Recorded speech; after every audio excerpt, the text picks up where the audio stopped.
के चरणों में पुत्र नारद का प्रणाम स्वीकार हो। कल्याण हो आयुष्मान। कहो पुत्र नारद, और आज बहुत प्रसन्नचित दिखाई दे रहे हो, आखिर कारण क्या है? ताश्री, प्रसन्न होने की बात ही है, हमने हिमालय की गुफा में जाकर के कठिन तपस्या किया। अप्सराएं कामदेव अप्सराओं को साथ में लेकर के आए और मेरी तपस्या भंग करने का बहुत प्रयास किया, लेकिन पिताश्री हमारी तपस्या को वे भंग न कर सके। हमने विचार किया कि ये समाचार चल करके मैं अपने पिता से पूछता हूँ। ये तो बहुत प्रशंसा की बात है। तब तुम्हारी बातें सुन करके मुझे अति प्रसन्नता हुई, लेकिन जो बात मुझसे कही है वो जाकर शंकर जी से न कहना, अन्यथा बात बिगड़ जाएगी। पिताश्री, पुत्र का धर्म होता है, मैं ये समाचार जो है नहीं कहूंगा जाकर के आपकी आज्ञाओं का पालन करूंगा। नारायण नारायण नारायण, विधि का विधान कौन जाने, हरि की इच्छा हरि जाने। नारायण नारायण नारायण।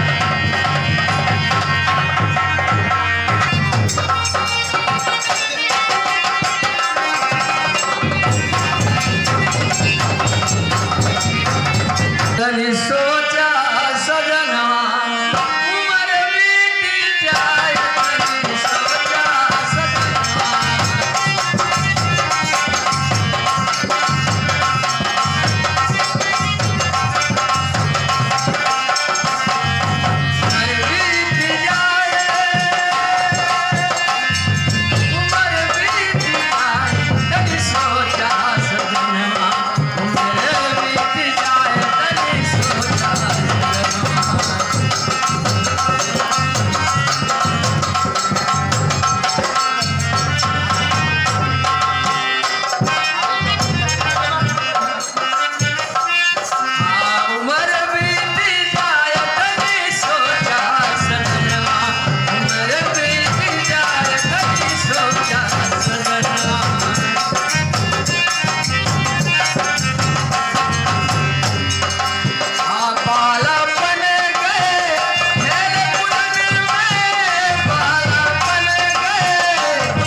इच्छा हर ही जाने। नारायण नारायण नारायण। लगता है हमारे पिताश्री को जो है बहुत ग्लानि हो गई हमारी तपस्या पर। उन्होंने मना किया कि इस समाचार ब्रह्मा जी को, भगवान शंकर को मत बताना, लेकिन मैं जरूर बताऊंगा देवादिदेव को समाचार। क्यों नहीं? क्योंकि हमने प्रशंसनीय कार्य ही किया है, जरूर बताऊंगा। नारायण नारायण नारायण। आगे विधि का विधान कौन जाने, हर की इच्छा हर ही जाने। नारायण नारायण नारायण।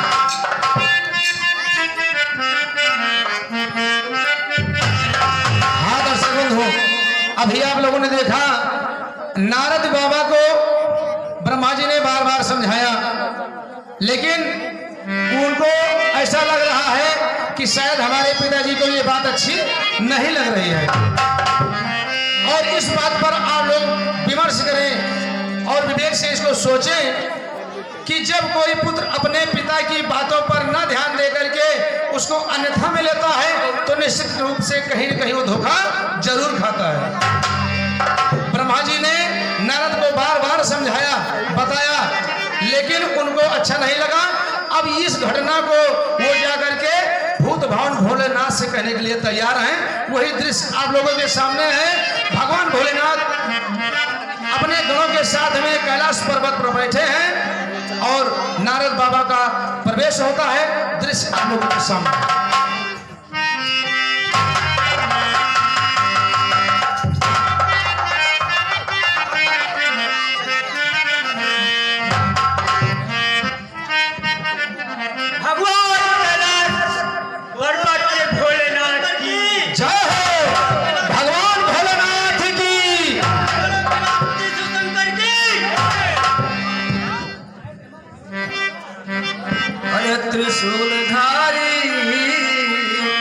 त्रिशूलधारी हमें दर्शन तो देगा, त्रिशूलधारी हमें दर्शन तो देगा, त्रिशूलधारी।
देवाधिदेव महादेव के चरणों में देवर्षि नारद का प्रणाम स्वीकारो। आयुष्मान बहुदेव ऋषि, क्या बात है, सब कुशल तो है। प्रभु जहां आपका आशीर्वाद हो वहां सब कुशल ही कुशल रहेगा।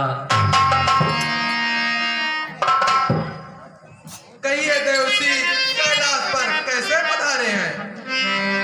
प्रभु हमने कठिन तपस्या करके जो है कामदेव को जीत लिया है।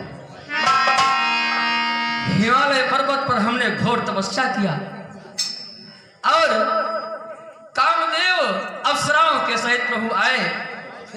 बहुत प्रयास किया उन्होंने, लेकिन वो हमारी तपस्या भंग ना कर सके।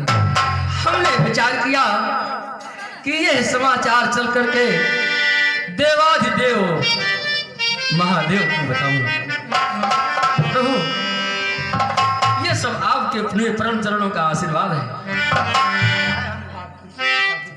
आपकी बातों को सुनकर अति प्रसन्नता हुई, लेकिन आपने जिस प्रकार से मुझसे बताया है, कहीं जहाँ पालनहार विष्णु से मत कहना, नहीं तो अनर्थ हो जाएगा। जैसी आज्ञा प्रभु। मैं ये समाचार भगवान विष्णु से नहीं बताऊंगा। नारायण नारायण नारायण। विधि का विधान कौन जाने, हर की इच्छा हर ही जाने।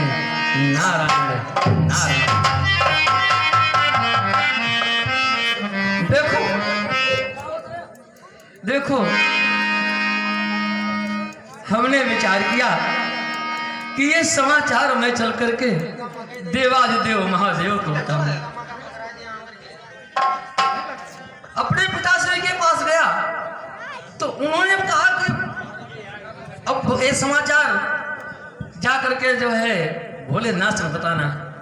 और यहाँ कैलाश पर्वत पर आया तो इन्होंने साफ साफ मना कर दिया कि ये समाचार जा करके भगवान विष्णु से मत करना।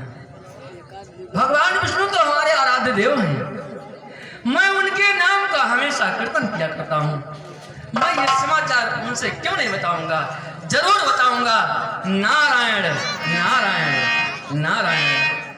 अरे सीताराम सीताराम सीताराम कहिए, जाए मेरे राखे राम, जाए मेरे रहिए। सीताराम सीताराम।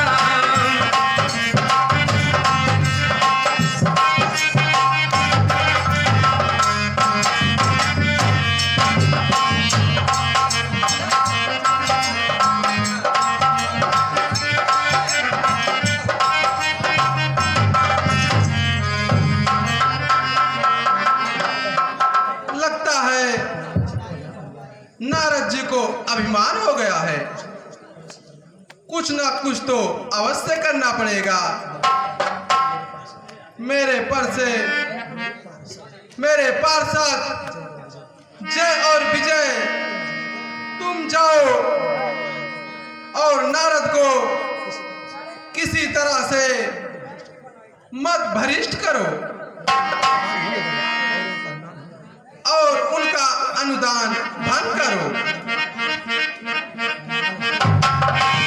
धन्यवाद भंग करो।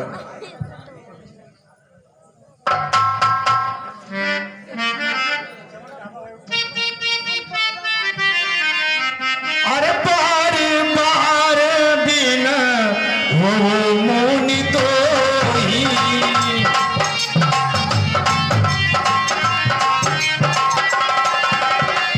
बार बार बिन हो मुनि तो ही, बार बार बिन हो मुनि तो ही, जिमिया कथा सुनाय हो मोई।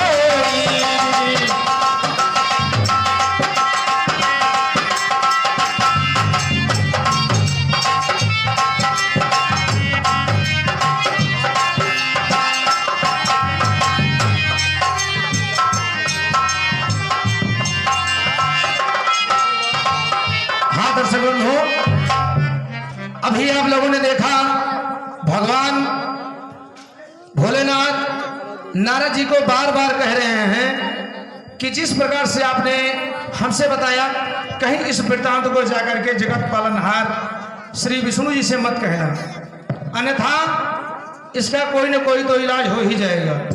लेकिन नारद जी को इतनी उत्सुकता है कि अपनी जीत का वो कितना ज्यादा से ज्यादा बयान और कहां जाकर के कर दें, इसलिए नारद भगवान इस समय विष्णु लोग जा रहे हैं और अगला दृश्य आप लोगों के सामने विष्णु का क्षीर सागर होगा। यही दृश्य आप लोगों के सामने है।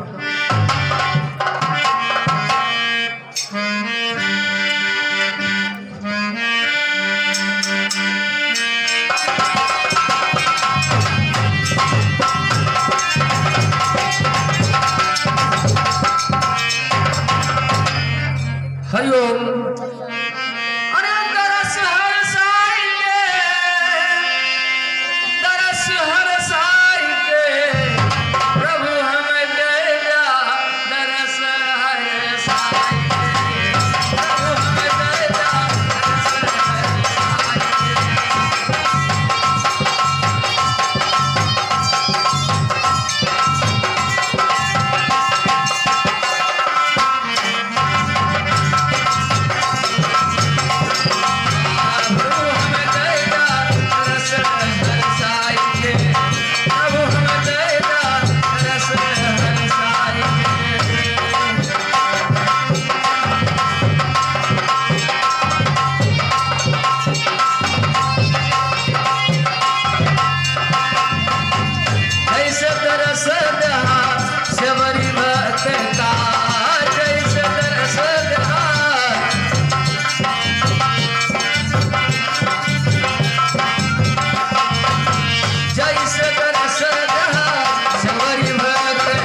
श्रीमन्नारायण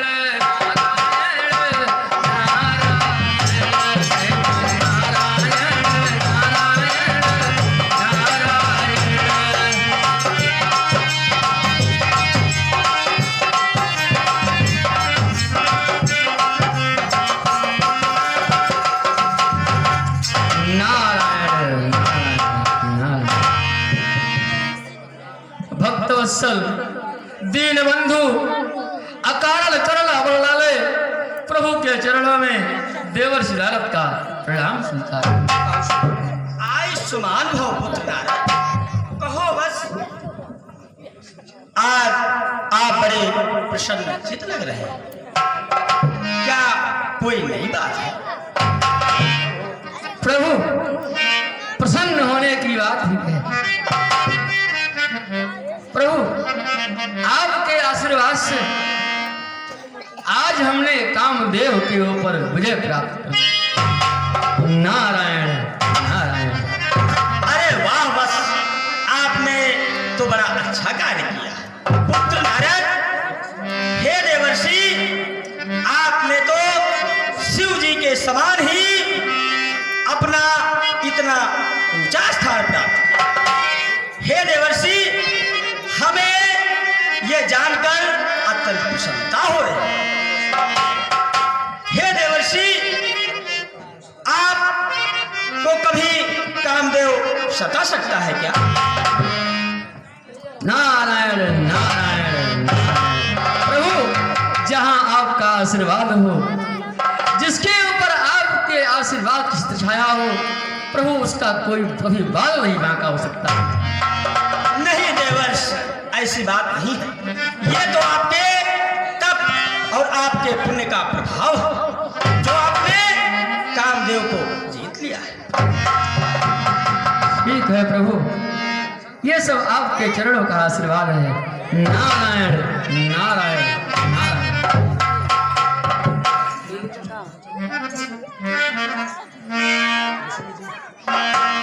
ये हमारा पुत्र नारद, इसको अहंकार हो गया है। निश्चय ही इसका अहंकार हमें दूर करना पड़ेगा, क्योंकि यह नारद हमारा बहुत बड़ा परम भक्त है और अपने भक्तों की रक्षा करना ही हमारा कार्य है। इसलिए हमें बिना देर किए हुए अपनी योग्य माया का आवाहन करना पड़ेगा और योग माया के द्वारा ही देवर्षि का जो अहंकार है उसे चूर किया जाएगा। ये मेरी योग माया, प्रकट हो योग माया, प्रकट हो। आयुष्मान भव। भगवान, मेरे लिए क्या आदेश है? हे मेरी माया, तुमको ये पता है कि मुझे जब जब किसी का अहंकार दूर करना पड़ता है तो मुझे तुम्हारी सहायता लेनी पड़ती है। भगवान, ये तो संसार जानता है कि अहंकार आपका आहार है। तुम बहुत उचित कर रही हो मेरी योग माया, इसलिए सुनो। हमारे देवर्षि नारद को अपने ब्रह्मचर्य होने का बड़ा अहंकार हो गया। फिर भगवान, इसके लिए तुम्हें देवर्षि नारद के अहंकार को दूर करने के लिए उनके मार्ग में एक सुंदर सी शील नगरी का निर्माण करो जैसी आज्ञा भगवान। और उसमें महाराजा शीलनिधि के द्वारा एक पुत्री का स्वयंवर, जिसका नाम विश्वकोनी है। तुम जाओ और अपने कार्य को उचित ढंग से पूर्ण करो। वहीं पर देवर्षि नारद का अहंकार दूर होगा। आपकी आज्ञा शिरोधार है भगवान। जाओ, हमें आदेश दें और आशीर्वाद दें। जाओ माया, जाओ। नारद का अहंकार जरूर दूर हो जाएगा। जाओ योग माया, अपने काम में सफल हो।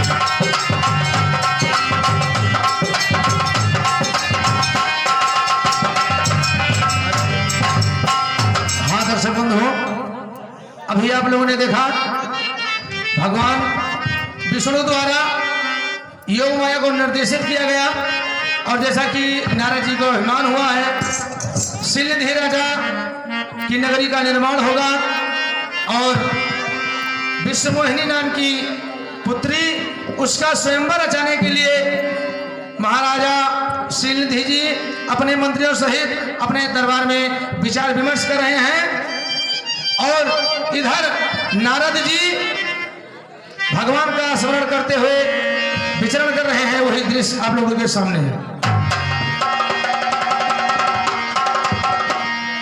बंधु नारद भगवान बहुत खुश हो जाए हो।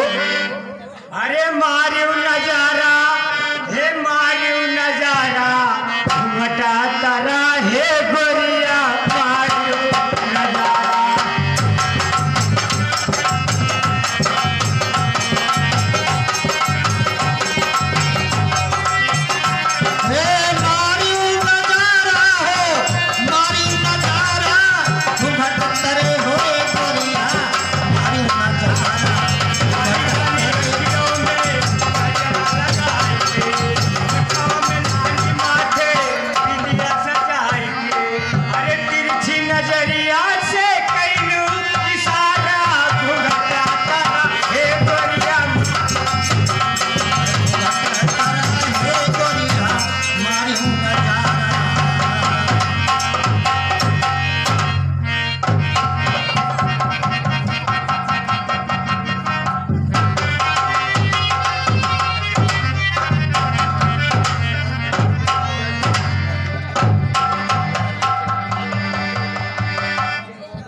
महाराज महल में सब कुशल है? किसी को कोई कष्ट तो नहीं है? मेरी प्रजा सब कुशल मंगल है। नहीं राजन, आपके होते हुए प्रजा को कैसा कष्ट हो सकता है? ऐसा ही होना चाहिए। क्या महाराज?